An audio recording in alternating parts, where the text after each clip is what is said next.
I'm going to explain how the police and other organisations can track those dodgy Firesticks that we've all got, based in the UK, and some of the tech behind the crackdowns. Now, if you've ever heard someone talk, you must have a dodgy Firestick. It's a little box or a stick that you can put in your TV that magically unlocks every sport and movie channel. You might have wondered, are they completely safe? Do people ever get caught? A lot of people think they're completely invulnerable when they're using them, but that is definitely not the case. So let's just have a look at some of the ways that these devices can be tracked to your doorstep. Okay, first, server logs and IP tracing. Right, every single connection your Firestick makes travels through an IP address. That IP address is in your house and is registered to whoever pays the bill to the ISP. In most cases, anyway, if you're using it at a company or something like that, it would be different. But remember, every connection your Firestick makes, every channel you open, travels through an IP address somewhere, which is like a digital postcode, and it can be linked to an actual physical address. Just as well, it can be linked to a stream to a specific internet connection. So illegal streaming servers as well keep logs. They need them to manage traffic and troubleshoot streams. So when those servers are actually seized, which they are quite frequently nowadays, or subpoenaed, investigators can pull the access lists, time, date, and IP address for every single viewer who has ever connected to those. With a court order, then, the UK police can waive, or the rights holders, in fact, can waive these IP addresses, send them to the ISP, and say, can I have the name and address of these people? Instantly, they know who the customers are of any servers they manage to take down. So IP logs plus ISP data traces it back to the user. 2. Payment trails. Right, let's forget about IP and network shenanigans for now, but most sellers don't give these devices away. They take payments. So the next clue is money. They take card payments, they take PayPal, or even crypto. Crypto is probably the hardest to trace, especially if you're using something like Monero, which is an anonymous crypto. But each payment normally creates a transaction record that can be traced to a real identity, usually a bank account or a PayPal or email address, anything like that. Banks and processors routinely flag suspicious activity. So if there's repeated sales or subscriptions or direct debits going out to IPTV or TV boxes, these can be flagged. Enforcement teams can request the account holder's details. Even buyers show up in these records, especially if they left digital receipts or use a personal email linked to the purchase. Digital payments are not invisible by default. In fact, they're very hard to make anonymous. Device forensics. So, as we know, lots of these servers get taken down all the time, and that's where their main focus is. The real evidence actually sits onside the computers and phones that these people have.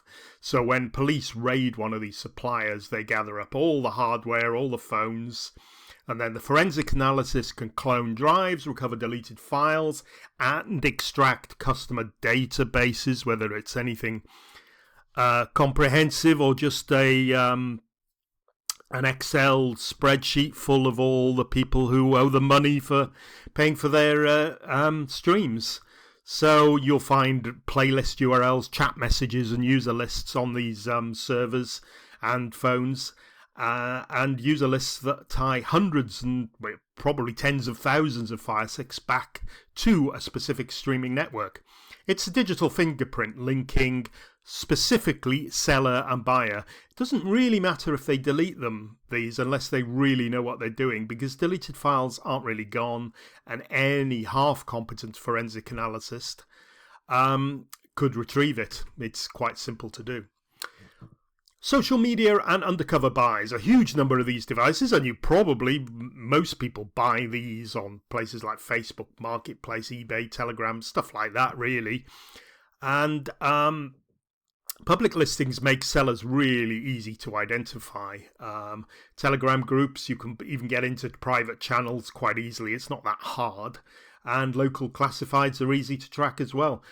Loads of these devices are sold on these places, an organisation like FACT, which is an organisation that work with police to infiltrate these spaces. So they go in and they actually buy the Firesticks from the people. So instantly they've got evidence of a Firestick, how it's configured, what's on it, and they have details of who sold it to them. It's not a great way to make money now, especially as people are going in prison from the server end. I'm not suggesting that people who buy the Firesticks and use them would ever go to prison, but the people who are at the other side do. The moment a device is shipped or a payment is sent, investigators have got real-world proof. The name, the address, and the chat history. It's enough for a warrant to get the servers, and it's enough to track down the viewers and do what they want to do with them.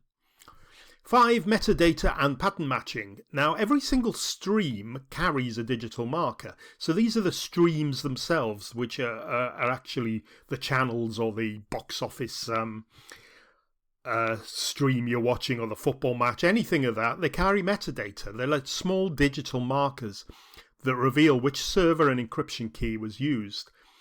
Investigators can match those markers across different takedowns.